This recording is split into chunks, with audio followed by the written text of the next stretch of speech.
En 1924, Billy Mitchell, el que muchos consideran el padre de las Fuerzas Aéreas de Estados Unidos, advirtió al ejército americano de que probablemente Japón iba a atacar Pearl Harbor y por tanto Estados Unidos y Japón entrarían en guerra en el futuro, y de hecho acabó acusando de traición a la mayor parte del Estado Mayor de la Armada de Estados Unidos por no invertir en portaaviones y hacerlo en acorazados y en otro tipo de barcos que él consideraba que no tenían sentido, sobre todo porque pensaba que en el futuro la guerra iba a ser una guerra centrada en la aviación. La aviación iba a ser la parte más importante. Billy Mitchell acabó teniendo razón en prácticamente todos los aspectos que había apuntado, y la guerra, especialmente la Segunda Guerra Mundial, empezó a ser una guerra muy distinta de la que se vio en la Primera Gran Guerra. Juan Luis Chulilla, ¿cómo crees que va a ser la guerra del futuro? Pues mira, yo la dividía en dos partes. Por una parte es la guerra que no va a ser, o solo ocurrirá una vez, que es la guerra entre potencias nucleares. He tenido en algunos momentos, discusiones muy periódicas y en algún momento agrias, no por mi gusto evidentemente, sobre el futuro de los conflictos entre potencias nucleares, porque hasta ahora el paraguas nuclear ha funcionado fantásticamente bien. Se nos ha pintado durante años en este siglo a Rusia como una amenaza, cuanto descrito de un término técnico, ellos y nosotros estamos agarrados mutuamente de los huevos. Hay suficientes datos sobradamente para saber qué es lo que pasaría, para no tener una forma probable de tener un conflicto convencional que no escala nuclear, y por lo tanto lo que se ha preparado, y esto es muy importante, a los ejércitos de la OTAN y en cierta medida también los materiales y doctrinas del ejército de la Federación Rusa, o en cierta manera eso ya es más complicado, el ejército rojo en China, pues estaban preparándose para una guerra convencional que no iba a ocurrir ni va a ocurrir, por los motivos que digo, ¿vale? Sin embargo, si esto es un cambio, el mundo que Mitchell preconizó y que nadie le quería escuchar, o a Juliet, el italiano, o a otros como él que hablaban de una revolución, y pensemos que a principios del siglo XX hay una revolución absolutamente inédita. Perdona, Juan Luis, porque quiero hacer un apunte. Es que no solo le creyeron, es que incluso le hicieron un juicio marcial. Así es, totalmente, porque encima cuando él pidió y consiguió hacer pruebas de ataque aeronaval, fueron un desastre para la Navy americana. O sea, tuvieron que falsear los resultados porque el tío demostraba que incluso en casos de juegos de guerra muy trufados a favor del poderío naval, se lo comían con patatas en su contra, ¿no? O sea, hicieron pruebas de lanzar, hablo de memoria, ¿vale? Pero de utilizar los drones de la época, los blancos aeromóviles de aquella época, para simular que atacaban a un grupo naval. El grupo naval contra unos drones en bueno y recto y nivelado, estamos hablando de finales de los 20, les tiraba con todo, no les bajó, y al final el director del Wargame decidió, sí, han sido derribados, y forzó a que por radio cayeran al agua. Internamente fue un escándalo que luego se conoció finalmente. ¿Pero a dónde quiero ir a parar? Que esa revolución tan bestial en tantos sentidos, desde la humilde y tenebroso alambre de espino hasta la ametralladora, la artillería de tiro rápido, de cálculo matemático, retrocarga, etcétera, los primeros carros de combate, la aviación de combate, no es nada comparado con lo que vamos a vivir en todos los sentidos, porque la guerra del futuro va a ser primero no va a ser, o solo ocurrirá alguna vez, porque finalmente ocurrirá un accidente entre potencias nucleares, y hay un cálculo de la Federation of American Scientists en el cual se dice que simplemente un conflicto controlado nuclear entre India y Pakistán produciría un desastre climático global. Solo con eso, por los incendios, por no hablar de los cientos de millones de muertos espantosos de las armas del genocidio, ¿vale? Pero dejando eso aparte, que me permito el lujo de descartarlo como algo que merezca la pena discutir, porque si ocurre, ya está, se acabó, fin del juego, no hay más que hablar. En el resto va a haber un continuo y me estoy mojando desde mi posición de estudioso no profesional del tema, no profesional en el sentido de que me gano la vida de otra manera, ¿no? Quiero decir lo que yo creo que va a ocurrir, el escenario en el que trabajo junto a otros compañeros en grupos de estudio, es que estamos llegando a una pequeña singularidad o singularidad parcial. Hay una serie de capacidades absolutamente inéditas que dejan por completo atrás a cualquier otro cambio precedente, y estamos hablando desde la eliminación de la niebla de la guerra por medio de la sensorización en el campo de batalla. Las armas de energía van a acabar cambiando un montón de reglas del combate aéreo. Quién sabe si del combate terrestre, eso todavía no se ve, pero el combate aéreo, para no pocas armas, es fin del juego. Pero luego, lo más importante de todo es que por una parte al hombre se le saca de muchísimos artefactos de combate, y no hablamos de un Terminator hiperinteligente, hipercapaz y de ojos rojos, sino de cacharritos muy sencillos que van a hacer una cosa muy bien, u otra cosa muy bien, y que van a ser muy baratos, y que va a ganar el que los fabrique más y más barato y que pueda mantener más tiempo el ritmo de fabricación. Yo apunto concretamente a que volveremos a las guerras de desgaste como la Primera Guerra Mundial, pero a la enésima potencia. Y ya de antemano, si interviene China, hay un ganador, obvio y evidente. Más allá de eso, estaríamos hablando también de la conjunción tremenda entre sensorización y capacidades de trabajo con montañas de datos, lo que llamamos Deep Learning, el nombre que... Bueno, podemos hablar de Big Data, podemos hablar de un continuo muy amplio y que está revolucionando enormes campos industriales, pero que en el campo de la guerra elimina ya a día de hoy la niebla de la guerra y lo que es, o partes de la niebla de la guerra, y lo que es peor, baja los tiempos de reacción hasta niveles absolutamente inhumanos. Para citar solo un caso, citaría el sistema Fireweaver israelí, que está ahora mismo en pruebas en Tzahal, y lo que consiste, está hecho por una unidad de... Ellos mismos lo llaman de genios locos, la unidad Talpiot, en colaboración con Rafael, y lo que consiste es en poner en concierto y en sinergia un montón de sensores disimilares, sensores cargados por infantes, sensores de vehículos, sensores autónomos que se sueltan y se quedan ahí. Entonces, todo eso lo recibe una red altamente resiliente, y el sistema, en un tiempo indecente, calcula cuál es la solución más apropiada para cada objetivo de oportunidad.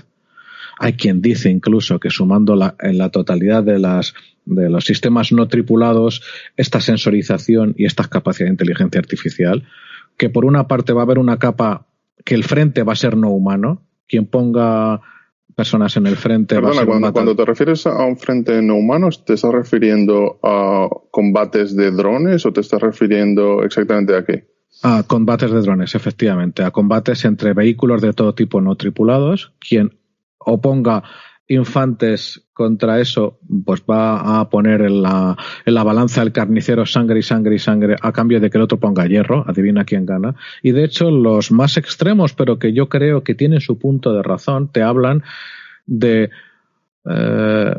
una migración, primero un distanciamiento. Los long fires o los fuegos a distancia, los fuegos fuera de lo que se llama la línea de visión, los fuegos de NLOs.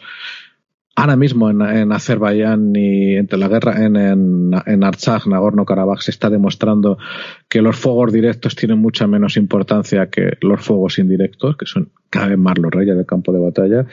Y hay, como decía, los más extremos de lo que están hablando es de que no solo va a haber una capa de tierra de nadie o tierra de vehículos no tripulados, sino que la guerra en las ciudades, pues los combatientes estarán a cubierto o incluso de manera preferente combatirán subterráneamente para evitar la masa de sensores que contra los que pelean en décimas de segundo, centésimas de segundo, lo que fuera.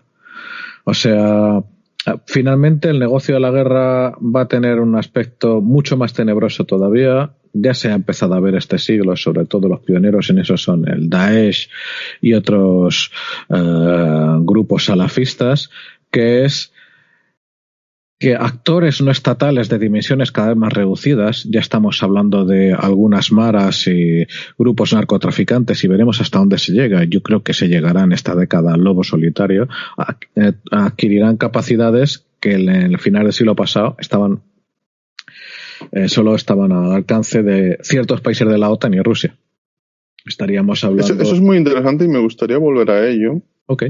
Pero me gustaría en estos momentos que hiciéramos un pequeño resumen de cómo ha sido la guerra a lo largo de la historia. Porque si analizamos la guerra en la época antigua, en general, al inicio del periódico histórico, lo que hay es una preponderancia de la infantería. Es cierto que con apoyo de lo que es la caballería, pero la preponderancia simplemente de la caballería solo se da en determinados lugares. Por ejemplo, en el Imperio Parto, también con los escitas en las estepas de Eurasia. Posteriormente eso acabará derivando culturalmente, porque se trata de otro tipo de pueblos, pero culturalmente en el desarrollo del Imperio Mogol con todos los avances de la caballería ligera. Okay. Pero como decían, en el periodo antiguo hay una gran preponderancia de la infantería, sobre todo porque el movimiento de las tropas es más eficiente teniendo en cuenta que la milla recorrida por unidad de consumo de los hombres es más eficiente que la de los caballos. Era muy caro. Y cuando me refiero a caro, me refiero en recursos, el poder mantener una caballería extensa. Y también eso lo que hacía es que al no poder utilizar tantos caballos, se utilizaban bueyes especialmente solo para las armas de asalto y las armas pesadas que no podían cargar hombres. Esto evidentemente hacía que las campañas fueran más cortas. Entonces, ¿tú cómo ves la guerra desde el punto de vista tecnológico y desde el punto de vista político, que es algo también muy interesante, en el inicio de la época histórica, en lo que podríamos definir como la era antigua? Vale, yo para empezar me gustaría hacer una pequeña puntualización, y es que la guerra no solo es algo prehistórico, sino prehumano. Sí, sí, por supuesto.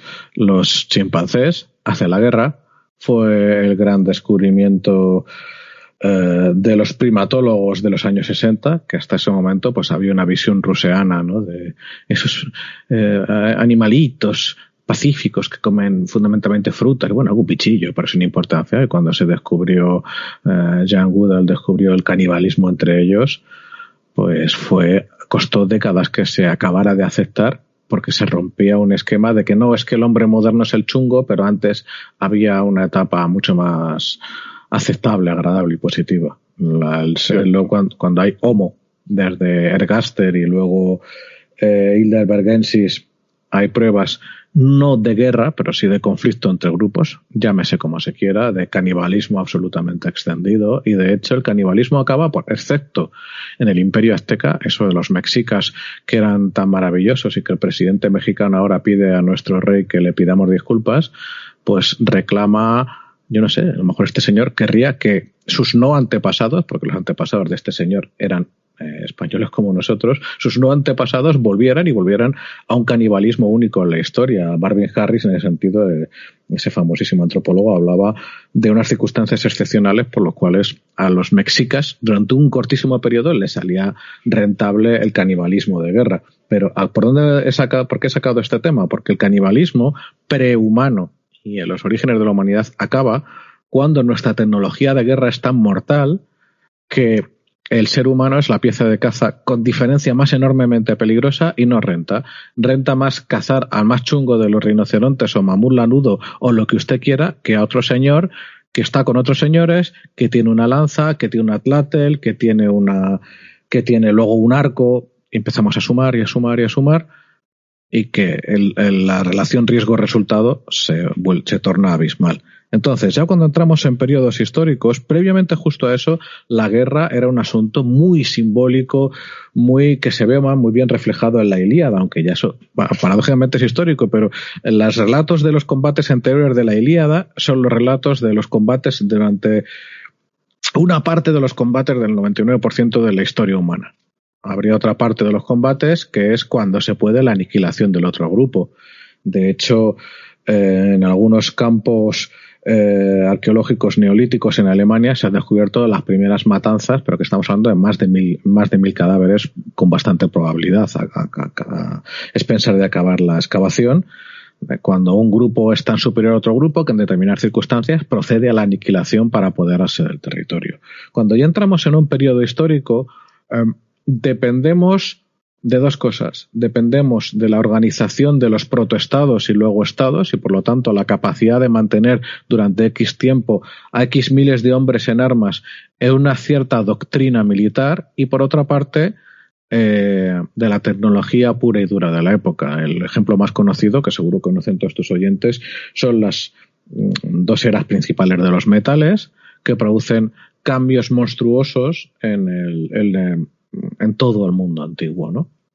De que se adopta el bronce y por lo tanto hay unos señores que de repente son superhombres porque le arreas un flechazo y no le va a entrar, hasta que luego entra el hierro y en vez de depender de ese tráfico, sobre todo de estaño más que de cobre, que marcaba la riqueza de medio mundo, ¿no? Nuestro occidente Tartessos era un gran productor de estaño, hasta el hierro, que lo tiene todo el mundo. Y cuando eso se generaliza, cuando pasa de los hititas primero a los asirios por pura cercanía geográfica, cuando se supera también, por cierto, el hierro meteórico y pasamos a la extensión del hierro, la guerra da un enorme salto. ¿Por qué? Tú piénsalo.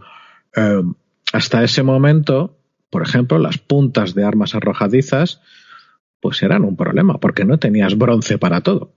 Podías tener pellas de plomo, que era relativamente más abundante hasta cierto punto, pero bueno, el piedro era algo muy socorrido para los honderos, baleáricos o no, pero cuando se populariza el hierro, tú puedes tener puntas de flecha de hierro. Eso es un cambio monstruoso, porque eso significa que la capacidad de penetración, por ejemplo, que puede tener con respecto a las armaduras de la época no tiene nada que ver a todo lo que había antes. Y quien te dice eso, te dice simplemente la construcción de armas para masas de combatientes que va a ir creciendo en dimensión hasta llegar al pico de esa evolución, que no tendrá luego su correspondencia en bastante tiempo, que es Roma. Roma tenía muchas cosas, algunas muy malas, por cierto, pero lo que estábamos hablando de tecnología militar, lo que tuvieron era dos cosas, ningún complejo, lo que encontraban bueno lo copiaban y además te lo decían. Gladius Hispanicus, por ejemplo, su espada, ¿no? Pero además implantaron sistemas de fabricación en serie que les permitían lo que nadie pudo tener en casi 1000 años, que era masas de decenas y decenas de miles de hombres armados, las legiones, con armaduras de hierro que, si bien no tenían la calidad excelsa que pueden tener las armaduras de la Baja Edad Media, sí eran suficientemente buenas como para oponerse a cualquier otro grupo peor armado, peor organizado, peor disciplinado. En resumen, y perdona, Juan Luis, pero creo que eso incluso condicionaba a toda la sociedad, porque luego había un impacto en cómo se repartía la guerra con la tierra con los veteranos. Claro. El impacto político de la guerra iba muchísimo más allá de la guerra en sí. Iba incluso hacia lo económico, el debate ciudadano y el impacto que podía tener en la vida diaria de cada romano, independientemente de estuviera en un lugar de guerra o no. Su futuro económico podía depender de ello. No, totalmente. De hecho, Roma es una excepción porque es un estado esclavista, es un estado cuyo colapso es muy complicado, mucho más de lo que se cuenta a veces en la historia básica. Ahí estamos hablando de la peste antonina, por ejemplo, estamos hablando de pequeños eventos climáticos de muy corta duración, pero muy dañinos para las cosechas. Pero hay un problema de fondo que no tenía arreglo, que era un estado que llega al límite de su expansión posible para su sistema y para sus capacidades, y que necesitaba un superávit de riquezas y de esclavos que solo conseguían guerreando con pueblos alrededor. Y eso topó límites con límites espaciales y humanos, concretamente el límite fundamentalmente que es con el Imperio Parto, que jamás lograron someter. Y claro, en su momento, según iba expandiéndose el imperio, iban conquistando la riquísima península ibérica con su oro, con su plata, con sus esclavos, pues que dejaron, es un hecho no muy conocido, pero se calcula que quedaron zonas de la meseta y de la antigua Lusitania bien despobladitas, pero bien despobladas. Y aquí aquí lo que vemos en el Imperio Romano y en la época antigua en sí son las dificultades logísticas como para expandir un imperio. Porque hay mucha gente que lo desconoce, pero los romanos hicieron expediciones a la África subsahariana. Las hicieron a la península arábiga, que llegaron hasta Yemen. Incluso, si no recuerdo mal, si no me falla la memoria, corrígeme, pero creo que incluso invadieron la ciudad de que era la capital de Yemen en aquel momento. Entonces, siempre se encontraron con problemas logísticos para alimentar a las tropas y para proveerles de pertrechos, tras pasar ciertas fronteras. Claro, y de hecho es que el problema logístico lo tienes cuando se supera, digamos, una barrera de un grupo mediano de bandidos que vive arrasando la tierra. Eso no lo puedes tener con legiones, ni lo podías tener antes, por cierto, con los verdaderos inventores de esto, que en muchos aspectos son los asirios. El imperio neasirio es uno de los primeros grandes empleadores de hierro. Es el creador absoluto de la poliorcética, de las técnicas y herramientas y métodos y grandes y pequeños cacharros de asalto a las ciudades. Es el que define la crueldad como arma de guerra, el miedo como arma de guerra, y es el primer gran imperio con un tren logístico pensado, con especialistas detrás, para calcular a qué distancia y durante cuánto tiempo puedo llevar a cuánta gente. Con las matemáticas caldeas, babilonias de aquella época y su sistema de escritura podían mantenerlo bajo control. Todo eso una vez más también llega a su clímax, a la máxima potencia posible para el mundo con motor animal en tiempos romanos, una vez más, porque claro, ya no es solo que calcularan mejor, es que eran también los mejores ingenieros de caminos. La red de caminos romanos es la red que les permitía asegurar no solo por el camino y su mantenimiento, sino por las redes de postas, de fuertes romanos, etcétera, saber que voy a llegar sin que se me mueran de hambre y que no me mueran más allá de las enfermedades lógicas y habituales en la época, X legiones a X sitios. Cuando tú viajas a Israel, por ejemplo, mover unas cuantas legiones por esa tierra que ya en aquel momento era seca, reseca y más que seca, no era ninguna broma. Había que mover hasta el agua, como casi 2000 años después, en las guerras de África nuestras españolas, el movimiento de agua era la pesadilla logística continua. Y esto es algo que, si damos el salto a la Edad Media, lo que se aprecia es un incremento en velocidad, en la velocidad logística, en la velocidad del movimiento de los ejércitos, que sobre todo es, yo creo que lo paradigmático es el ejército mogol. El ejército mogol acaba siendo el fruto de un conjunto de avances en lo técnico, un conjunto de avances muy importantes que se dan en diferentes siglos, los estribos, el arco complejo, un desarrollo muy peculiar de diferentes tipos de flechas que sería largo de explicar, para diferentes tipos de armaduras, para atacar armaduras pesadas, armaduras ligeras, y luego que actúa como un virus muy concreto, porque los primeros espías de los imperios, no diría túrquicos, chinos, no exactamente chinos, pero de los estados de la época, lo que hacen un cálculo y es que creen que no pueden atacar ciudades, porque no tienen la tecnología como para utilizar armas de asedio. Pero el ejército acaba comportándose como un virus.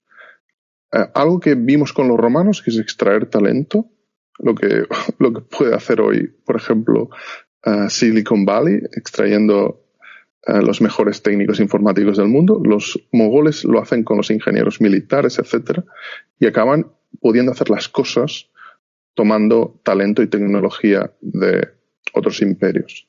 Entonces, ¿cómo ves tú el cambio tecnológico y político en la Edad Media respecto a la Edad Antigua? Mira, a mí me gustaría empezar con una reflexión sobre la xenofobia italiana. Imagino que eso te ha sorprendido. Mucho. Claro, porque verás, nuestra cultura occidental contemporánea tiene una de las bases en el Renacimiento, ¿verdad?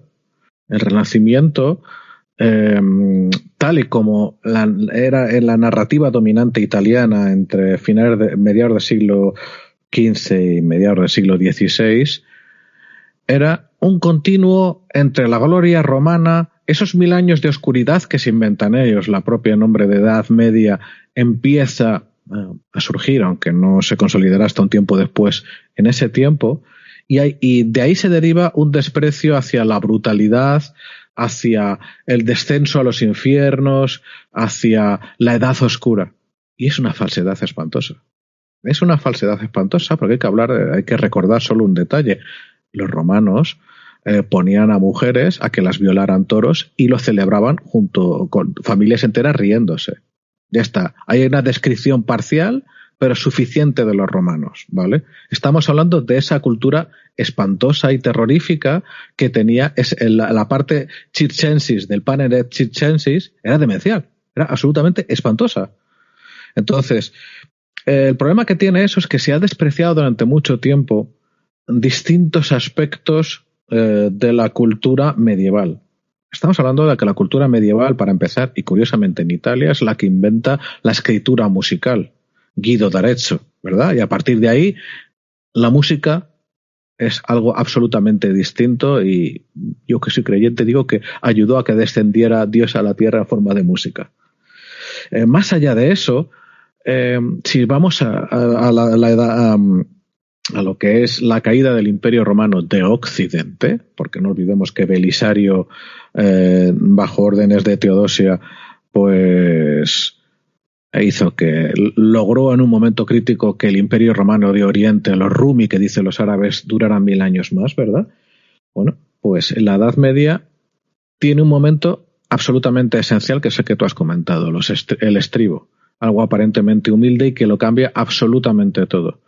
Ya no solo porque el catrafacto, el clibanarri, ese Dios sabe cómo se pronunciaría, el hombre de hierro, pues pasó a ser el protocaballero, tanto parto como bizantino, pasó a tener unos estribos con los cuales aguantar un impacto de la lanza inédito hasta la fecha. Alejandro iba sin estribo, montaba a pelo sobre manta, y meter un lanzazo como metía un caballero medieval o un catrafacto, ni para Dios. O sea, tiraban lancitas, hacían lo que hacían en su momento o combatían un poco a caballo, pero no podían permitirse ser el prototanque de la época de lanzar cientos de miles de julios a la carga sobre percherones, ¿no? Pero más allá de eso, la ventaja fundamental del estribo es el descanso. Un jinete con estribo se va a cansar mucho menos a lo largo de kilómetros y kilómetros y kilómetros y kilómetros. Y cuando unos pueblos evolucionan la totalidad de los aspectos de una economía basada en la cría de caballos, el estribo lo cambia absolutamente todo. Como bien has citado también el arco compuesto, en tanto que el arco compuesto daba al jinete a caballo la posibilidad de atacar y huir en campo abierto de una manera que las legiones romanas se la habrían comido entre pan, que no habrían podido resistir el ataque de hecho la pasaron muy mal con los hunos. Los húngaros ya no estaban con los romanos, pero conquistaron Hungría, conquistaron esa llanura carpática, y una y otra vez a lo largo de todo el inmenso continente euroasiático, esos señores a caballo, mientras no tuvieran una gran ciudad amurallada delante, eran imbatibles durante una muy buena temporada, ¿no? Más allá de eso, como digo, los italianos, esos renacentistas italianos, despreciaban una Edad Media que, aunque sí, evidentemente, había una fragmentación política que nada tenía que ver con el Imperio Romano precedente en la época hasta los antoninos, ¿no? Pero que tecnológicamente no dejó de avanzar. Si tú comparas la lorica segmentata de la final de la República hasta los antoninos, por ejemplo, esa armadura tan conocida, de esas placas tan bonitas, que está aparentemente tan bien pensada, era no hierro dulce, pero no el hierro templado medieval. Aquí en España es muy famoso por el acero toledano, te hablan del acero de Damasco, y los expertos dicen que estaban a años luz en todos los sentidos. Cuando la armadura se acaba de desarrollar justo los albores de la era de la pólvora, era algo que estaba muy, muy por delante de lo que los romanos podían haber tenido en su época, ¿no? Más allá de eso, sí, claro, cuando tú cuentas con cientos de miles o millones de caballos, la capacidad que tienes para moverte en largas distancias en los terrenos apropiados era inédita. Por eso el imperio ecuestre más exitoso, el de Genghis Khan, ese, que además él sí mismo fue, como sabemos, el hombre más exitoso de todos los tiempos.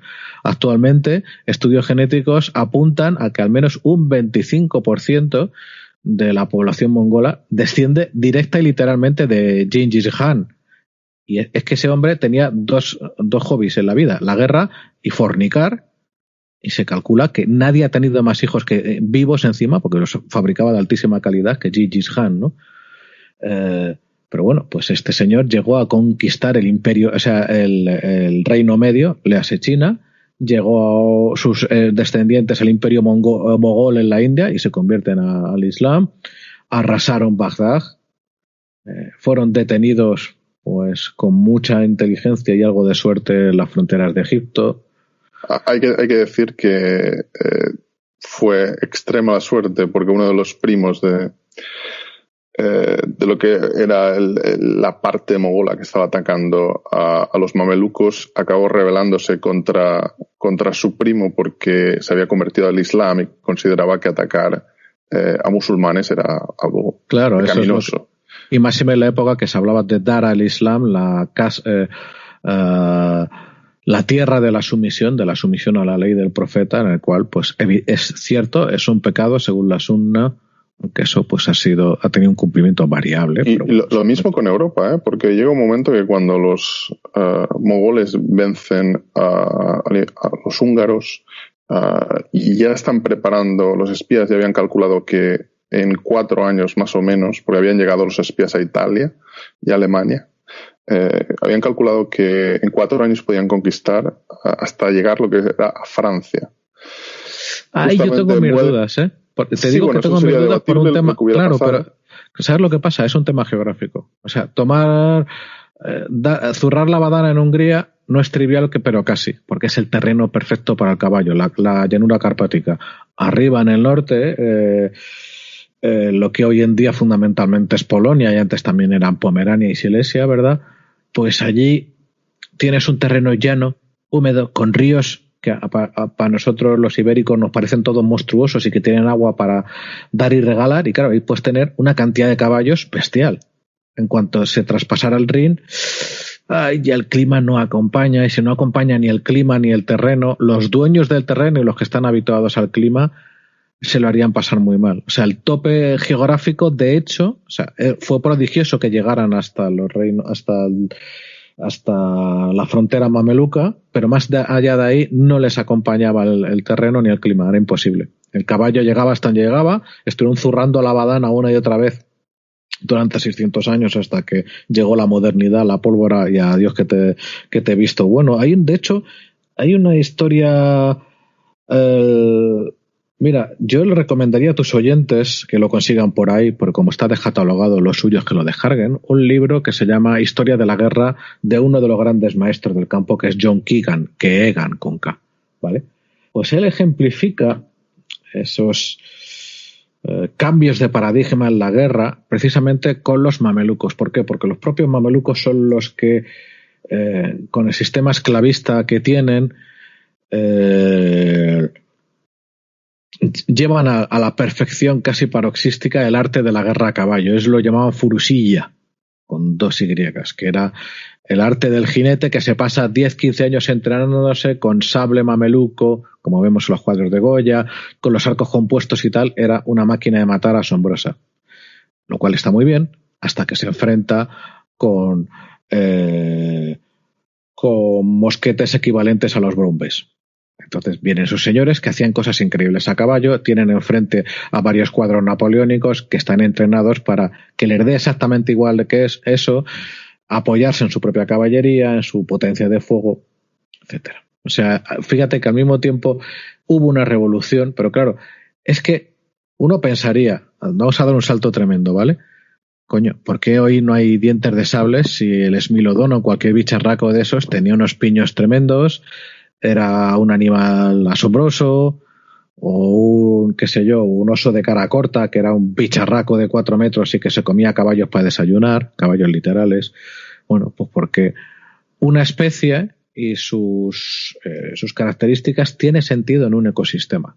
En los ecosistemas naturales, si un gran depredador va a sobrevivir si tiene presas aseguradas en número suficiente generación tras generación. Si no, pues reduce tamaño o se extingue. Por ejemplo, en zonas como las peninsulares, ¿verdad? Nuestros lobos son más chiquititos que los lobos de zonas más grandes, puesto que tienen acceso a menos presas y de menores tamaños.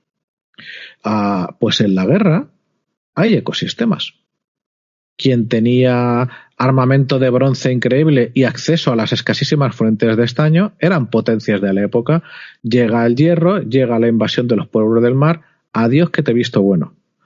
Llega el estribo, se perfecciona la cría de caballo, a los que no tenían eso, pues estaban a merced periódica de esta gente que llegó a momentos de excelsa crueldad. Recordemos que Timur Lenk, que nosotros llamamos Tamerlán, era muy aficionado, entre otras cosas, a hacer torres con calaveras y argamasa.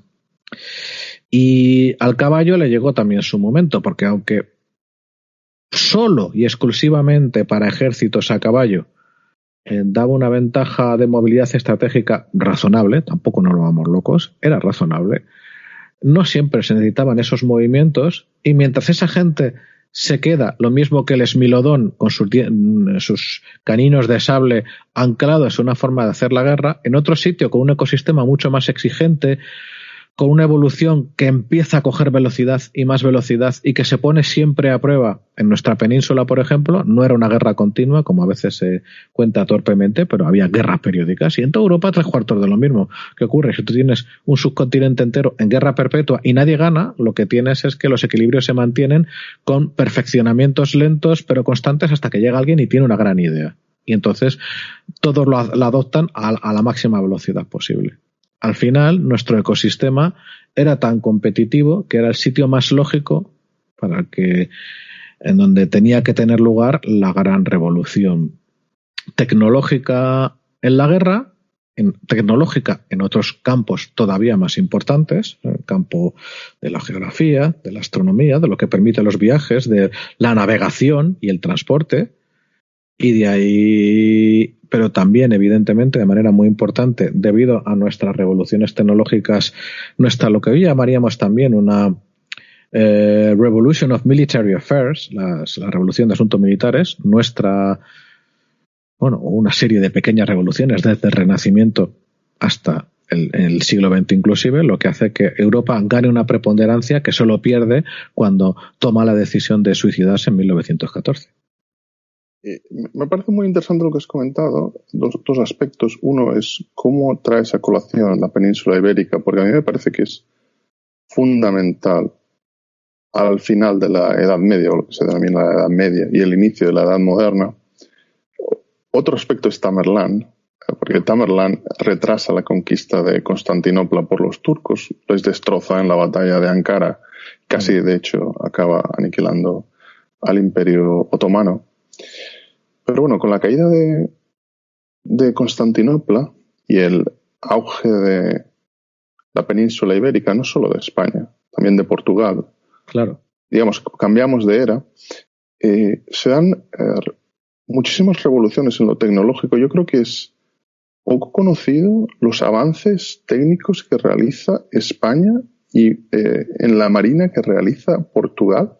Así es. Y son extraordinarios, yo diría que a nivel macrohistórico, porque contribuirán a España sea un imperio global, probablemente el primer imperio global, si lo entendemos sin continuidad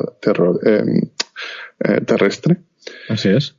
Y, por ejemplo, se dan algunos de los avances que para la época fueron de un extraordinario nivel de desarrollo tecnológico, como la vuelta al mundo.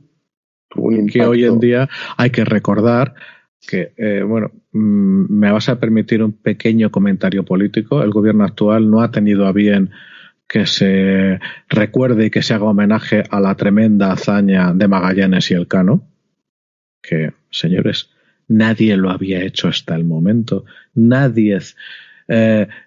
No por nada, Elcano, su escudo dice primus circuncidistime. Y eso hoy en día, como tantas hazañas, los más excelsos de los hijos de España, y a Portugal le pasa creo 3/4 de lo mismo, caen en el olvido porque otros hijos mucho más mediocres no soportan la comparación, ¿entiendes? Y hay algo curioso respecto a España, algunos dirán Castilla, ¿no? Pero yo diría que España en su conjunto ya, y es que ya vence a los ejércitos franceses antes de la llegada de la Casa de los Austrias. Totalmente. Y esa visión que se tiene desde las culturas nórdicas, como que España se acaba convirtiendo en una potencia simplemente porque acaba teniendo unos líderes germanos, la visión nazi para explicar por qué España era un imperio, es porque los líderes eran... ¿Sabes? Me gustaría que explicaras cuáles son esos avances tecnológicos de España en lo militar. Hombre, es complicado porque no nace en el vacío, ¿vale? Ni es algo aislado en el continuo de mejora tecnológica europea. Hay una cosa esencial, tan esencial de hecho como despreciada, que es la continuidad evolutiva de los grandes conjuntos de conocimiento. ¿Qué quiero decir con esto? Ahora vivimos obnubilados, hipnotizados por el rapidísimo avance de las tecnologías. Lo que ahora está más en boga aparentemente deja atrás a lo que se inventó hace 70 años. Pero bueno, incluso con las Smart Grid, en las cuales tengo algo de experiencia, si se desprecia por completo, cosa que no se hace, te lo puedo garantizar, el conjunto de saberes que sirven para que en todo Occidente y en toda Europa, incluyendo Rusia, por supuesto, se hayan montado las grandes redes de suministro eléctrico con calidades garantizadas de suministro, si se pierden esos saberes, es caer en la edad oscura en 0, ¿vale? Bien, por la misma regla de 3, los saberes pequeñitos y no tan pequeñitos para mantener en orden de marcha y en buena condición de combate a lo que acabarían siendo los tercios y antes de eso a los ejércitos de los reyes aragoneses y castellanos, eso es lo que quizás no existía en otras partes de Europa, que aquí de alguna manera se logró mantener un grupo estable de unos cuantos miles de profesionales de hacer la guerra que eran el núcleo del ejército generación tras generación, y que incluso cuando empezase a superar tecnológicamente, esa superación tecnológica y doctrinal no significó su derrota inmediata porque la contrapesaban con el equivalente al grupo de los centuriones romanos, pero en nuestro caso a nuestros capitanes. No sé si con esto respondo bien a tu pregunta, porque es que no sé, si lo piensas, si piensas por ejemplo en la evolución del arma de fuego, España no aporta realmente nada. O sea, no, nada pero en particular, pero es que nadie lo hace. Pero sí que incorpora algunas tecnologías que son muy interesantes. Por ejemplo, las galeasas italianas, que son determinantes en Lepanto, y cómo estructura sobre todo los ejércitos. El uso que hace los arcabuces, aunque es cierto que no es el único ejército que los tiene, ni mucho menos. Pero la forma en que está estructurado, desde un punto de vista técnico, que en el fondo al final es una tecnología estratégica, acaba siendo determinante desde mi punto de vista. Y sobre todo, que todo ello permite indirectamente la conquista de América. Y la conquista de América será un evento macrohistórico porque posteriormente va a permitir que haya cambios en el tipo de emigración, de los excedentes de población de cada nación, va a permitir que se traigan recursos de América. Al final, lo que va a permitir es el auge de Europa respecto a China. Representa el nacimiento de los imperios. En el fondo, al final los imperios europeos acaba sentando las bases para el capitalismo y para la edad contemporánea. ¿Cómo ves este punto de vista? Pues mira, Me gustaría discrepar respecto al tema técnico. Yo al menos, bueno, pues por ejemplo, yo soy uno de los administradores de portierramariaire.com. Estamos en mi comunidad, a la cual invito a todo el mundo, a ti el primero, es gratuita, y ahí estamos debatiendo, informándonos mutuamente sobre temas de defensa contemporánea, a veces con pasión, a veces no con tanta. Pues con los años, y gracias a muy buenos amigos militares, te acaba quedando absolutamente clara la diferencia entre el hierro y el hombre, y el hombre y el conjunto de hombres. Alguien puede ser muy valiente, pero eso no gana o puede haber valor a raudales, eso no te hace ganar una guerra. En Rocroi, nuestro ejército imperial perdió frente a los franceses porque no fue una cuestión de valor, era de otra cosa, y de errores en nuestra parte, aciertos por su parte, doctrina anticuada por la nuestra, doctrina evolucionada por la suya. A lo que me quiero ir a referir es a que una cosa es el hierro, en la parte más de infraestructura física, en su estado del arte en un momento determinado, y otra cosa muy diferente es la doctrina a todos los niveles. La doctrina logística, la doctrina táctica y la doctrina operacional, ¿vale? Según sea que esté bien engrasada, bien organizada, bien conjuntada, ese conjunto de tres doctrinas va a marcar, como dicen los gringos, all other things equal, el resultado absoluto de un conflicto. Si pegamos un saltazo bestial, si lo piensas, la batalla de Francia, Alemania la tenía que haber perdido por goleada. Se enfrentaba al mayor ejército de Europa, y, entre comillas, con mejor hierro en bastantes características, en bastantes métricas que el suyo propio. Pero la doctrina alemana, que llegó en ese momento al culmen del modo alemán de hacer la guerra, del que habla Chitino, por ejemplo, compensó sobradamente, ayudada por los errores de Gamelán, esas carencias, ¿no?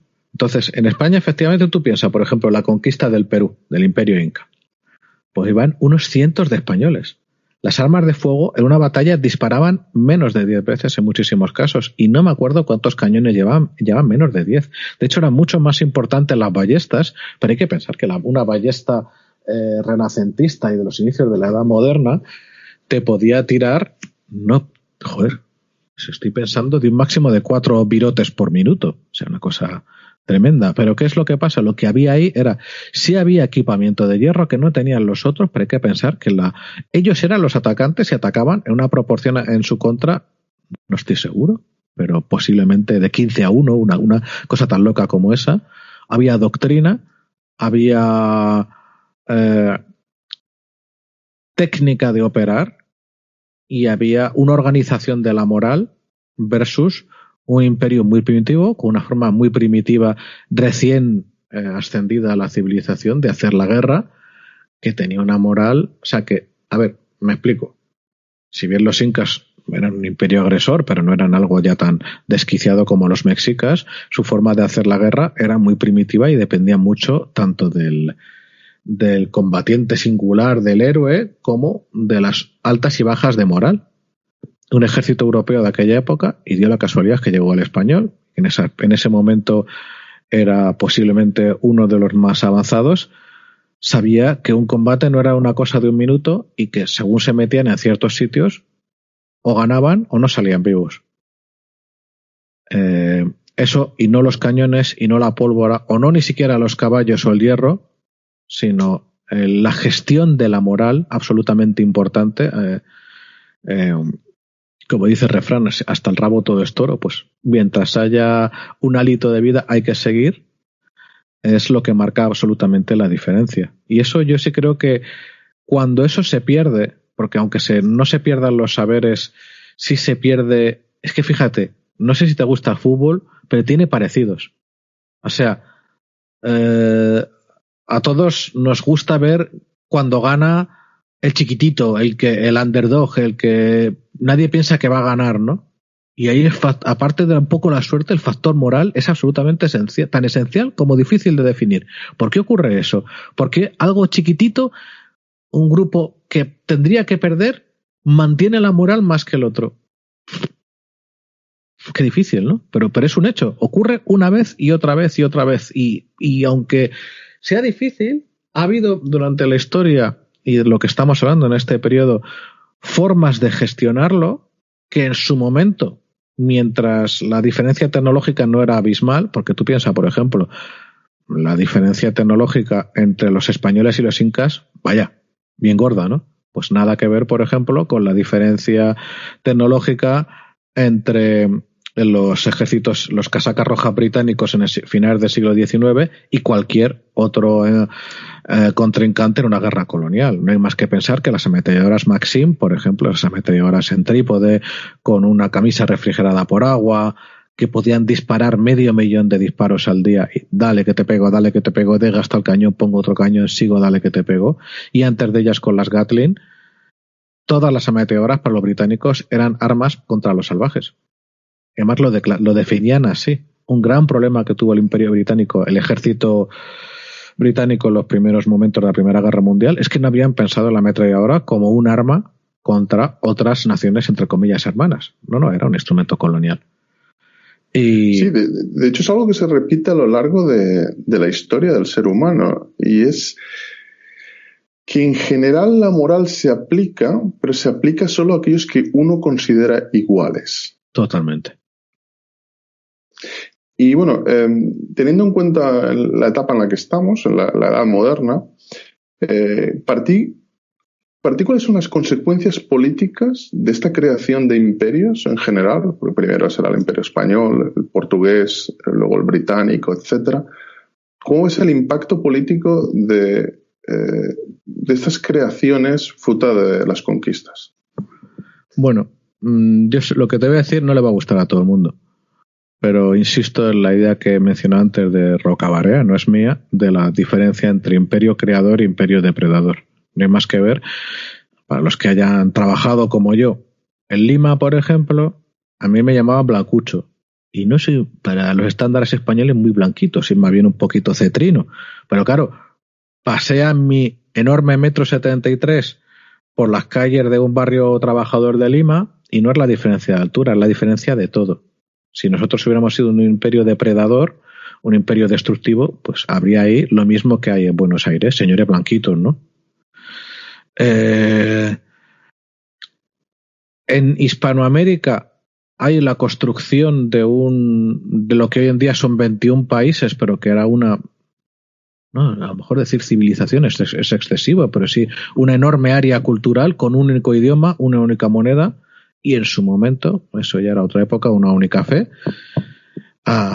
Y bueno, pues era algo nuevo, algo que no existía desde tiempos de los romanos, que en Brasil no es exactamente igual, porque en Brasil, pues ahí los portugueses, su modelo colonial, lo siento, era diferente, no hay más que ver la enorme cantidad de nativos americanos que hay en la costa de Brasil, inmensa, ¿verdad?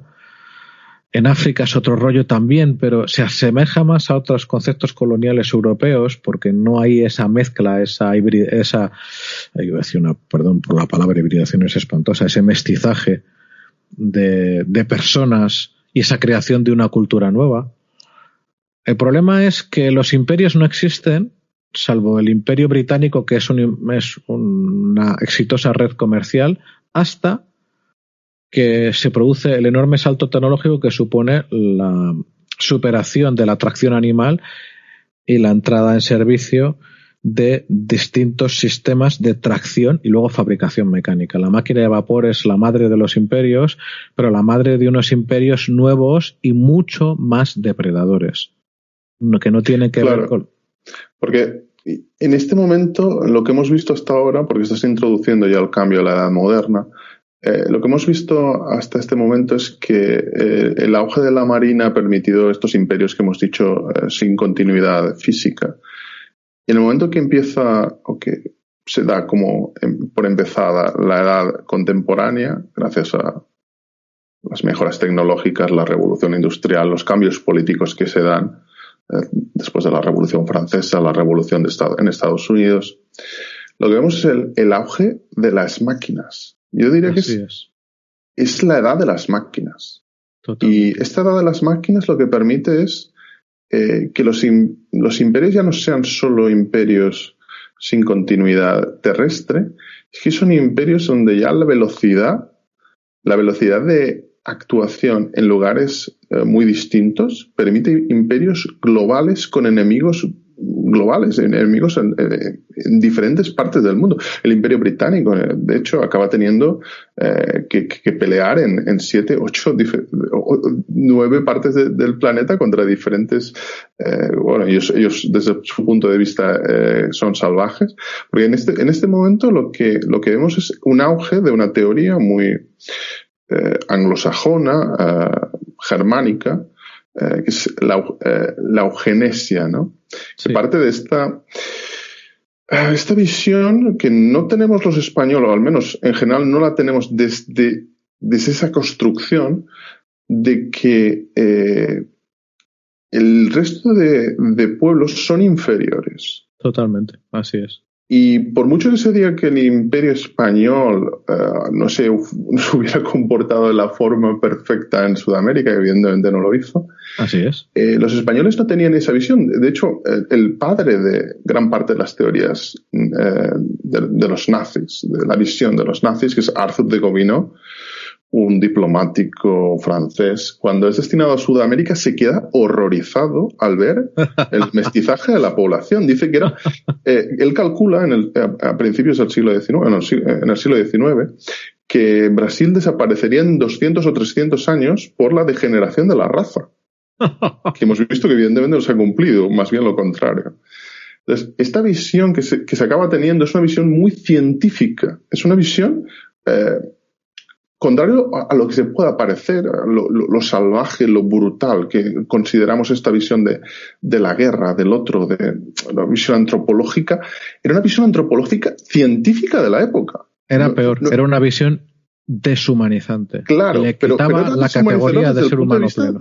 De la ciencia de la época. Claro, pero fíjate, por ejemplo, bueno, en eso los belgas se han llevado la palma, ¿verdad? Con su rey Leopoldo y el magnífico recuerdo de él que tienen en el Congo, ¿verdad? Y esas montañas de manos cortadas y demás barbaridades. Hasta los años 60 tenían zoos de personas. El problema que hay, me ha encantado la reflexión y la mención que has hecho, es que en el Imperio Español, mientras existió, todos eran súbditos del rey, súbditos de la corona. Y yo parto de la base de que yo soy creyente, pero no soy católico, ¿vale? Pero no dejo de reconocer la parte buena que tenía en su momento. Ojo, también, sin quitar ni un ápice de la merecidísima crítica a los excesos que cometió la Iglesia en su época de auge, pero que aún así, si las personas se convertían, eran ciudadanos de pleno derecho. Las guerras civiles, mal llamadas guerras de independencia hispanoamericanas, son guerras en las cuales los blancos criollos locales se quieren hacer con el poder, quieren modernizar y quieren quitarle a esos indios de mierda los derechos que les daba la corona. Y eso es importantísimo, porque casi sin excepción, la gran masa de las poblaciones más indígenas de Hispanoamérica eran lealistas mientras pudieron, por la sencilla razón de que los derechos los tenían ya además una vez que ya se había morigerado sustancialmente los sistemas de abusos como la mita, que por cierto no era invención española, sino que era algo que ya existía, era prehispánico, pues querían seguir con la corona. Pero ¿cuál es el problema? El problema está exactamente lo que has dicho en Gobineau y en el darwinismo social, en el spencerianismo. Esto es, si la visión italiana del Renacimiento es una visión de estos 1000 años de historia me parecen asquerosos, me parecen una basura, no son nada, es un lapso que ha tenido que pasar pero por fin llega a la luz, pues la visión spenceriana es una visión lineal de la historia que evidentemente el culmen de la historia son los estados europeos del centro y norte de Europa y antes protestantes que católicos. El problema es que esa visión es una visión darwinista de la sociedad, como también has definido perfectamente, también eugenésica, pero no solo mejora de la raza, uno de los 13 puntos de Negrín, dicho sea de paso, sino mejora de las sociedades por procesos históricos. Estaríamos hablando de, hasta se puede hacer ciertas conexiones con Hegel, ¿no? Y evidentemente los procesos marxistas no beben de la misma fuente, pero tienen lugar en la misma época y tienen la misma visión lineal de más primitivo, más peor a más mejor. Y que de ciertos tipos de violencia no solo son inevitables, sino que son deseables porque llevan a pueblos atrasados a la modernidad, los que queden vivos, evidentemente. Y claro, eso había una visión en su momento cuando se coloniza el resto del mundo fuera de Hispanoamérica, cuando se le da el trato demencial que se le dio a China por parte del Imperio Británico con sus repulsivas guerras del opio, cuando la colonización pisan el acelerador en la colonización de la India y, ojo, los momentos genocidas que tienen allí, ¿verdad? Cuando los japoneses son el primer pueblo asiático que se europeiza y automáticamente empiezan a genocidiar con alegría y luego ya llegan a sus grandes paroxismos del genocidio, etcétera, hay un momento realmente oscuro y tenebroso y acientífico de la historia, porque, ojo, el spencerianismo, la eugenesia, el marxismo, todos son pensamientos filosóficos desconectados a una época muy temprana de la evolución científica de la época, porque una cosa es cómo iba la biología y otra cosa es lo que los señores sociólogos, y algo del tema sé, y filósofos en algunos momentos llegaban a pensar y a colegir y sobre todo a servir a sus amos y a justificar barbaridades, explotaciones y demás. Y es un momento muy complicado porque es la sala de parto de nuestra modernidad, de finalmente nuestros derechos humanos tras la Segunda Guerra Mundial, de la medicina moderna maravillosa, de el avance de nuestra civilización mundial y universal y la unidad del género humano, pero que es una sala de parto realmente oscura, realmente fea, realmente chunga. Luego, en el aspecto tecnológico, las máquinas, yo diría que tienen tres cosas. Tienen lo que has comentado, que es un tema que veo que lo estás presentando como un eje muy importante, el eje logístico, el eje, la velocidad y la capacidad de movimiento. No hay más que ver. Imperio Británico, su Royal Navy con los mejores marinos durante siglos, y como son los primeros que adoptan los avances tecnológicos que les permiten transportar más rápido, más lejos y más cantidad. Pero también están los industriales. O sea, por ejemplo, el proceso Bessemer, que permite fabricar acero de altísima calidad con las prestaciones que tú quieras, en cantidades y a precios imbatibles e inconcebibles antes de Bessemer, lo que te permite, junto con la evolución rapidísima de las máquinas herramienta, es pasar del fusil Brown Bess, que es posnapoleónico, al Dreise de mitad del siglo XIX y al Lebel de 1886. ¿De qué estamos hablando? Que el Brown Bess británico y sus equivalentes franceses y demás de avancarga, pues hombre, eran mejor que una... El acero evidentemente era mejor que esas espingardas marroquíes o árabes, pero no nos vamos locos, no había una diferencia brutal. Conforme entra el acero, los procesos de fabricación, las bajadas de tolerancia, porque esas bolas de avancarga tenían tolerancias de 1 milímetro y estamos hablando de que la cartuchería moderna tiene tolerancias de centésimas de milímetro.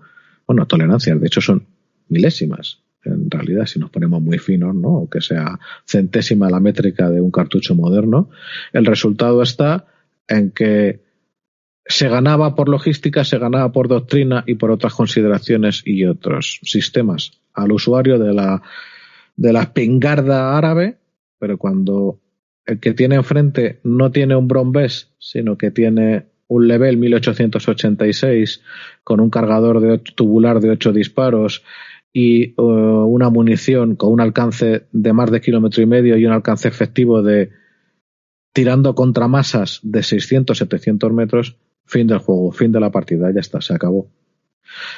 Y claro, es que eso, antes incluso de la aviación, antes incluso de la artillería moderna, ya el cambio era absolutamente demencial. De hecho, las empresas de colonización modernas, industriales, son desgraciadamente una sucesión de matanzas. También de otras cosas, pero tienen momentos recurrentes de matanzas. ¿Por qué? Por lo que tú has dicho. Por una parte tenemos esa visión que yo llamaría pseudocientífica, esa visión de esa filosofía oscura y terrible del darwinismo, del spencerianismo, de la eugenesia, pero también porque el avance de la tecnología ponía en las manos de quien la tenía unas capacidades de matar absolutamente inéditas. Tú piensas en lo que podía conseguir ya solo una meteora Gatling. Recordemos esas meteoras de 6, 7 y hasta 8 cañones con un tambor de decenas de disparos, o antes de eso un cargador de petaca de pocas decenas, pero que se podía ir cargando por arriba. Esa cosa con una manivela empezaba a disparar y a disparar y a disparar y a disparar, y la carga en Omdurman, en el Sudán, de decenas de miles de sudaneses enfervorecidos fue detenidos por 15 Gatling. No hay mucho más que decir. Es terrible que solo el arma atómica nos haya hecho frenar en el uso masivo de lo mejor tecnológico que tenemos en los sistemas de armas, pero la industrialización de la guerra trajo matanzas que cuando dejamos España, no nos engañemos. España, comparativamente con el resto de los países europeos, tuvo una empresa colonial industrial muy inferior, no limpia, ojo, tampoco nos pongamos como santos, porque fue sucia para ellos y sucia para nosotros. Fue algo lamentable, desastroso, de uno de los abismos históricos de España del que tardamos en recuperarnos. Pero bueno, pues los otros vecinos, esos franceses, esos ingleses, esos señores holandeses y sus lindezas en Indonesia, pues aplicaron esas capacidades industriales al método industrial de matar, que a su vez luego llega a su paroxismo cuando lo convertimos en método logístico para cometer genocidio por los alemanes en la Segunda Guerra Mundial.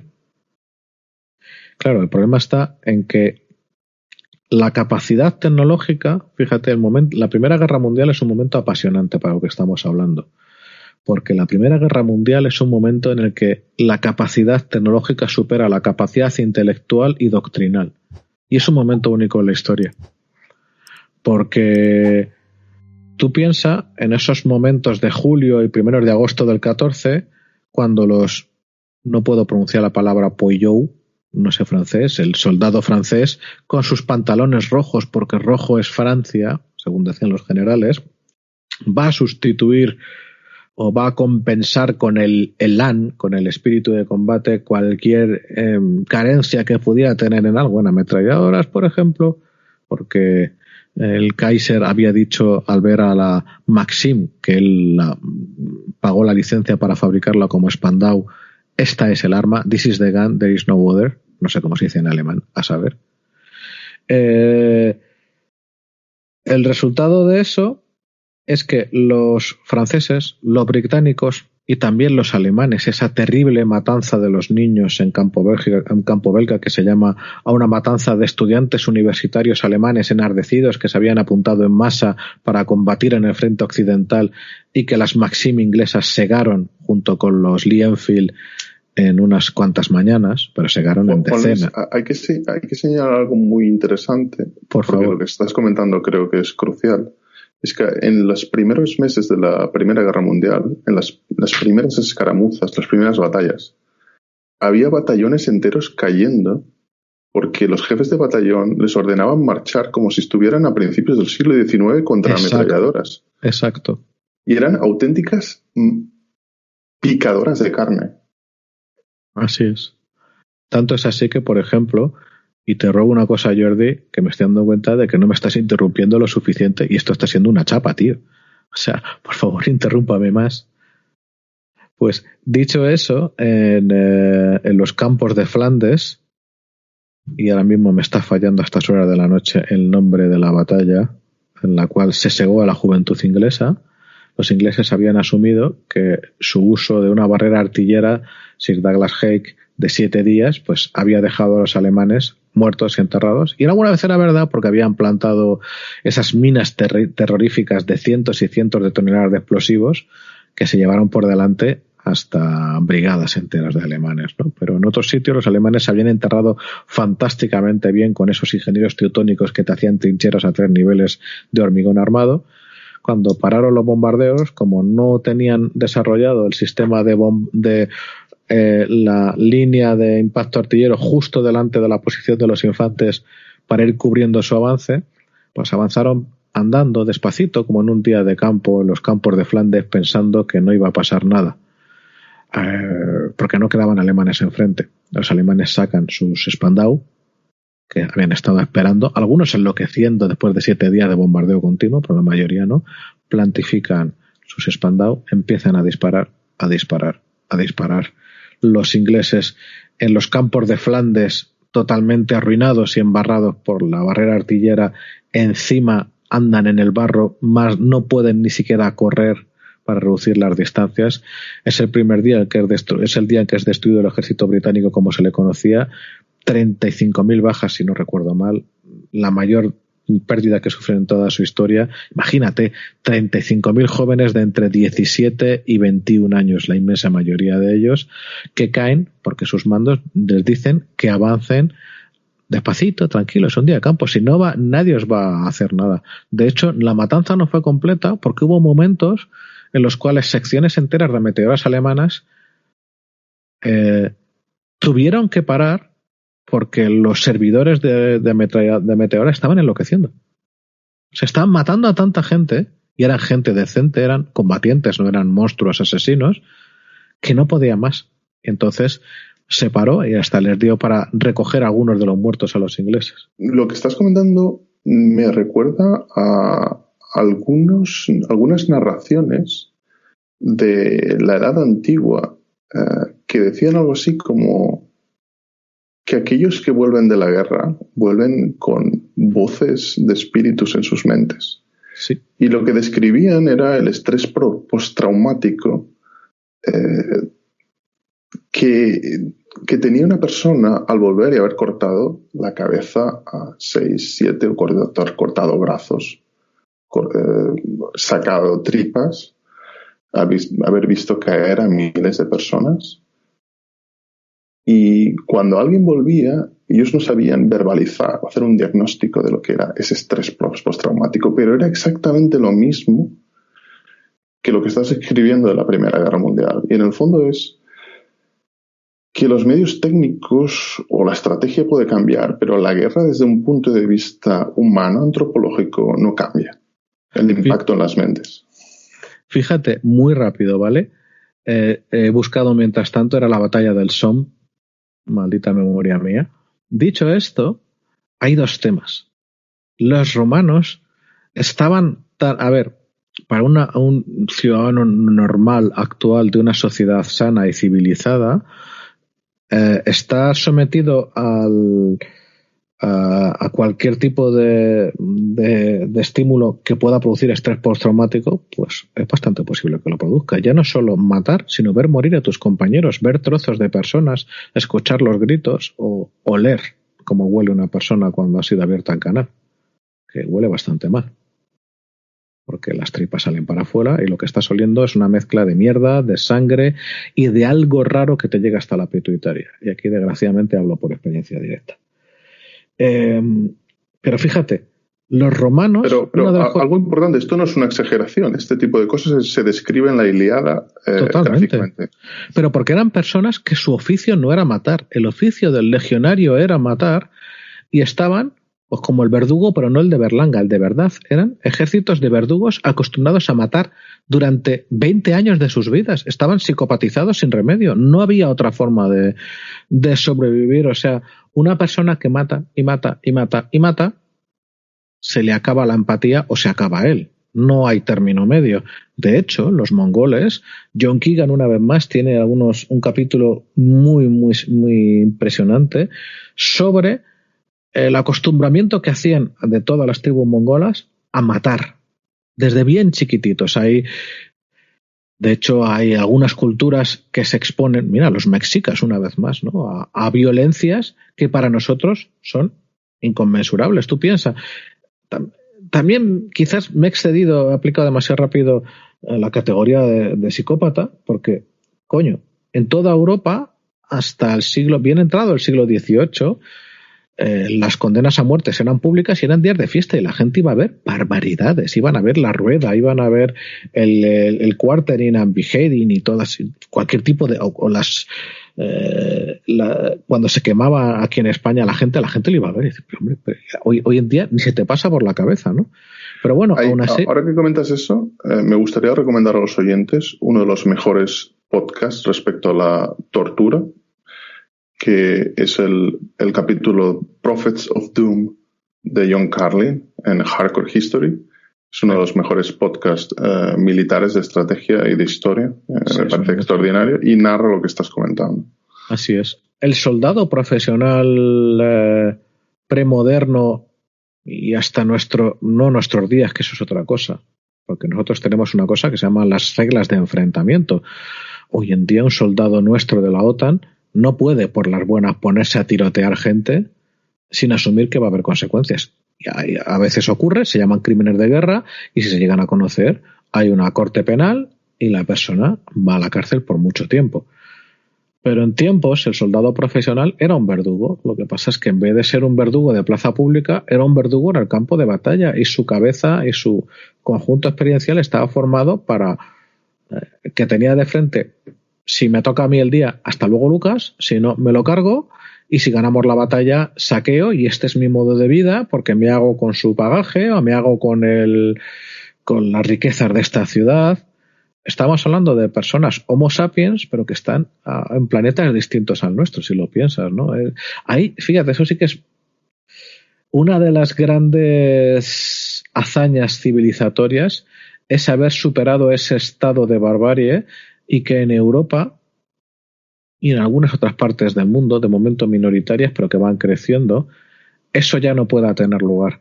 No se pueda matar por las buenas, me refiero en la calle, bandidos, movimientos guerrilleros, en Europa guerras entre estados. Estamos dejando atrás eso en el gran esquema de las cosas, y en el esquema chiquitito lo que produce es que hay muy poca gente expuesta a los rigores de la guerra y de matar a otros semejantes, y nuestra sensibilidad es completamente diferente. Yo creo que es un avance bestial por el cual hay que luchar con los medios que sean necesarios para mantenerlo, porque eso sí que es único en la historia.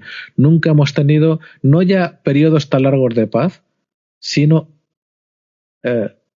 espacios cotidianos, vidas tan ausentes de violencia extrema. Es decir, si tienes más de 40 años, pues te habrás vivido los tiempos del Jaco.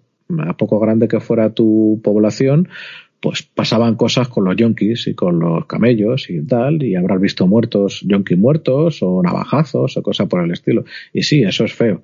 Poco antes, hubo la Guerra Civil Nuestra, que es un episodio aislado, pero ojo, en historia social, hasta el siglo XIX se habla en toda Europa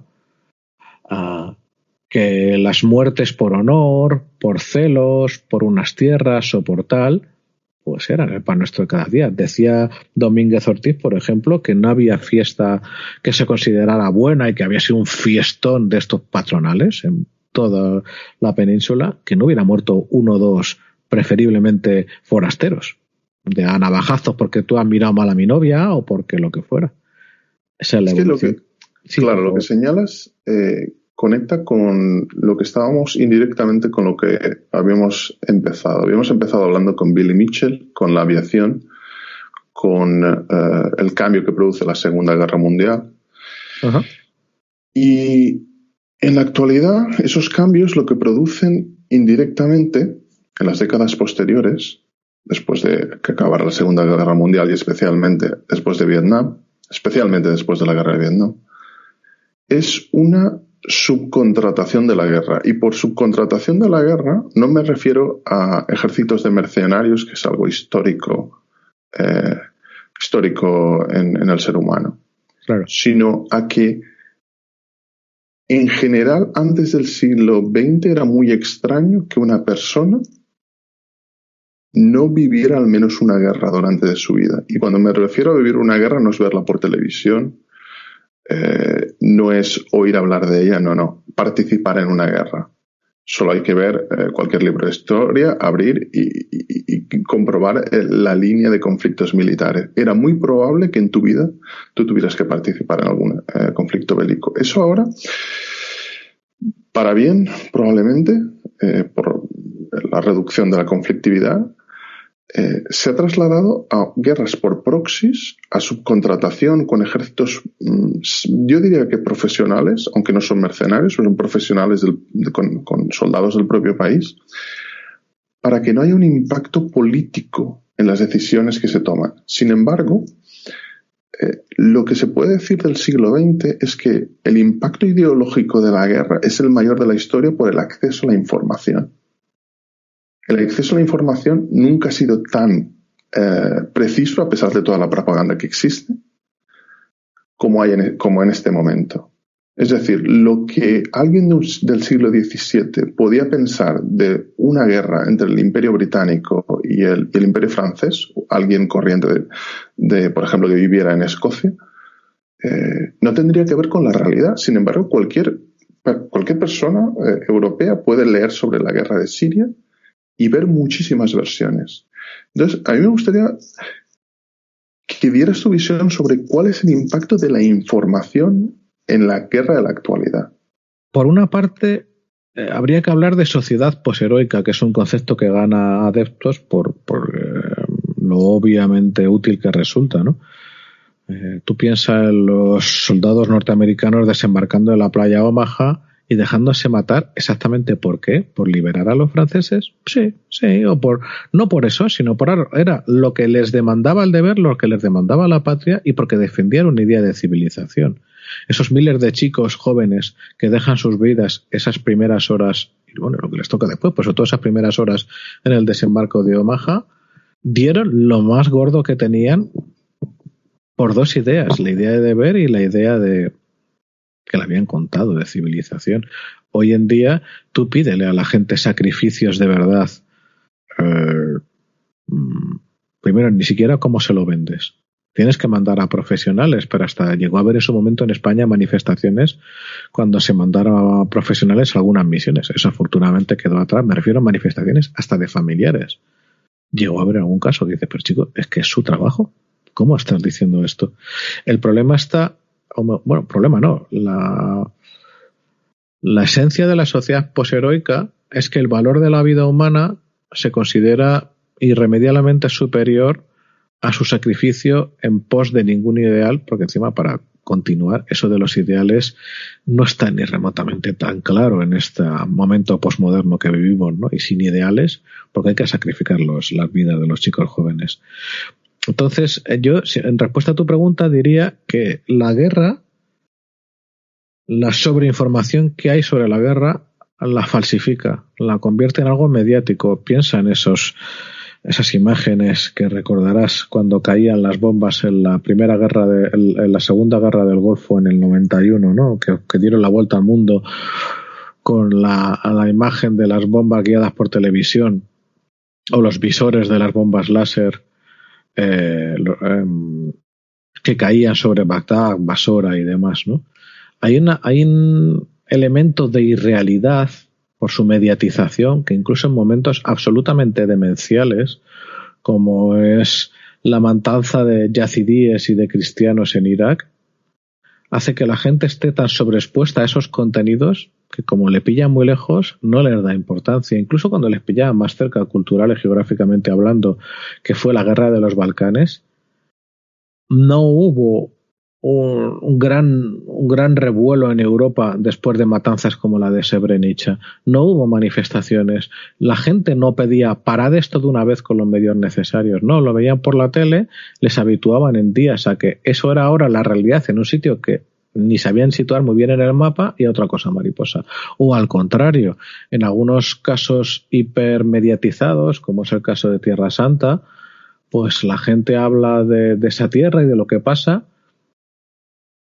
allí, pues desde lo que les alimentan con los medios de comunicación, y es muy tremendo, la verdad, porque es muy real, y eso te lo digo porque ahora menos, pero en su momento durante bastantes años viajaba allí con frecuencia y he vivido allí tiempo, entre lo que vives allí y lo que transmiten los medios de comunicación noche y día. Que te voy a contar a ti de las cosas que se han vivido en Rusia desde finales del siglo pasado hasta la actualidad, ¿no? Y los sucesivos conflictos internos que ha habido, cómo se transmiten fuera. Yo creo que por una parte la evolución ya estaba hecha a pensar en la guerra como algo a evitar siempre que sea posible. Y el que siempre que sea posible es literal, no siempre es posible. Pero por otra parte, a mí me produce mucho quebranto y de verdad, la mediatización de la guerra, la productificación, en su momento la televisión y ahora peor Twitter o Facebook. Cuando tú ves ahora el conflicto de Artsaj o de Nagorno-Karabaj, según te apetezca llamarlo, imágenes de esos Bayraktar turcos tirándoles munición guiada a los soldados armenios, por ejemplo, porque los azeríes son los que están sacando más imágenes de estas, y ves a los chiquillos de entre 17 o 18 y 20 y pocos años, o a los mayores, según estén en esa trinchera, saltando como muñecos y quedando con los miembros desperdigados de cualquier manera, y lees los comentarios que pone la gente en Twitter, y hombre, no es el circo romano, porque no estás en un sitio físico y no hay destripamientos, evisceramientos y barbaridades. No, es una pantalla LCD donde estás viendo otra barbaridad que recibe comentarios inanes y, en mi opinión, inaceptables. No sé, el tema para mí es muy complicado, pero creo que ha hecho mucho más mal que bien, en general, la sobreexposición informativa y sobre todo mediática a la guerra. Para acabar, que ha sido un debate, más que un debate, una charla muy interesante, a mí me gustaría introducir de nuevo el tema del futuro, porque lo que hemos comentado ahora de la batalla por la información y del tipo de guerra que se está dando, a mí lo que me indica es que, como dice Mark Stein respecto a Estados Unidos tiene probablemente tiene el ejército más poderoso del mundo, pero cuando tú vas por la calle con una raqueta esperando jugar al tenis y nadie tiene raquetas, tú no vas a jugar al tenis. No vas a jugar al tenis. Jugarás al frontón o jugarás solo, pero no vas a jugar al tenis. Qué buena imagen. Entonces, una guerra convencional no es posible, porque solo hay una raqueta. Y evidentemente introducimos además el factor de las armas nucleares, pero incluso sin armas nucleares eso sería imposible, en mi modo de ver. Hay algunos cálculos que dicen que en 2040 China podrá equiparar a Estados Unidos en poderío militar, pero lo que veo como la opinión de algunos contratistas y analistas bastante prestigiosos, como Sean McTan, que afirman que en el futuro las guerras estarán hibernadas, no tendrán inicio ni final claro. El armamento se podrá comprar, pero no como lo tenemos entendido hasta ahora. Se podrá comprar a muchísimo más escala. Los oyentes pueden pensar, bueno, ahora también se compra. No, ahora no se compra solo con dinero. Necesitas otras cosas para poder comprarlo. Necesitas conexiones, necesitas alianzas geoestratégicas, etc. Hay determinadas armas que no cualquiera puede comprar. Y se puede volver a los ejércitos diría que de mercenarios, con muchísimas más entidades diferentes, desde ejércitos por religión, satelitales, con lobos solitarios en diferentes lugares, sin determinadas conexiones, ejércitos con base ideológica, con base, digamos, nacional, con base, como he dicho anteriormente, de fe. Entonces esto genera un escenario tremendamente complicado con una raqueta y centenares de personas que tienen otro tipo de elementos. Entonces, ¿cómo ves esa situación de futuro? Bueno, volviendo al cuadro que esbocé antes, rápida y un poco desordenadamente, engancho con lo que dices. No es solo que se puedan comprar armas, es que se van a fabricar armas, es que ya se están fabricando armas. Ahora mismo la dificultad mayor que tienen grupos no estatales, hasta de una sola persona, ese lobo solitario del que hablas, para para llevar a cabo ataques de entidad es el acceso a explosivos. Ahora mismo eso no existe. O sea, no existe, perdón. Es difícil. Incluso el explosivo más sencillo, el ANFO, pues acceder a nitrato en Europa pues está muy vigilado después de barbaridades como la que hizo esa limaña de nombre impronunciable noruego en Oslo, ¿no? Pero más allá de poder acceder a explosivos, y eso veremos si acaba cambiando, porque una cosa que se hizo muy importante en la Internet temprana fue monitorizar y perseguir todas aquellas recetas de creación de explosivos que recuerda al Internet inicial que accedías a, bueno, y para hacer tal cosa tienes que hacer tal y tal. Pues eso lleva más de este siglo desaparecido.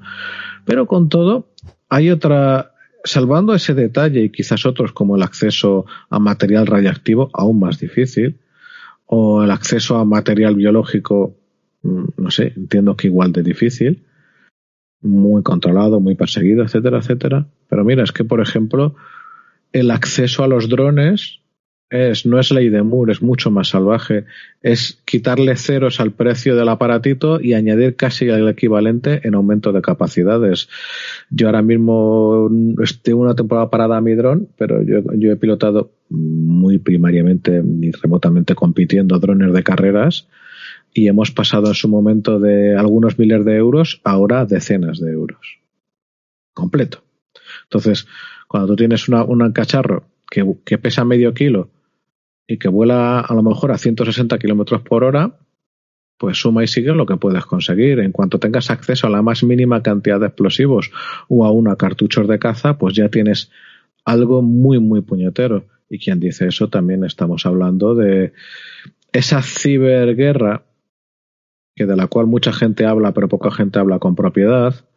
Que sí que hay una parte muy chunga que es el ataque a las redes SCADA, porque las redes de suministros primarios en su momento fueron concebidas en un escenario de seguridad. Perdona que te interrumpa, porque aquí hay un aspecto muy importante respecto a la ciberguerra. Hay mucha gente que no entiende lo que es la ciberguerra.